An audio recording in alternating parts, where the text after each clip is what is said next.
हाम्रो गोर्खा समूहमा राई, लिम्बू, मगर, छेत्री, बाहुन, गुरुङ, नेवार, खस, ठेक्टर, धामी, नेवार धेरै छ नि त होइन। सबैको आफ्नो भाषा, आफ्नो वेशभूषा, संस्कार र संस्कृति, आफ्नो मौलिक परम्परा, आफ्नो खाने लाउने पूजापाठ गर्ने तरिका सबैको आफ्नो छ। त्यो गरि पनि रहेछ।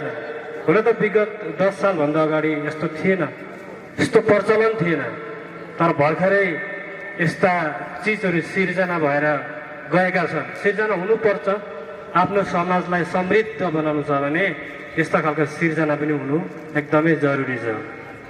र हाम्रो जति पनि यो सनातनी हिन्दू धर्मले मनाउने माघे पर्वदेखि लिएर तपाईँको वर्षमा जतिवटा पर्वहरू हुन्छ नि, ती सबै पर्वहरू चाहिँ हाम्रो प्राकृतिकमा आधार भएको हुन्छ।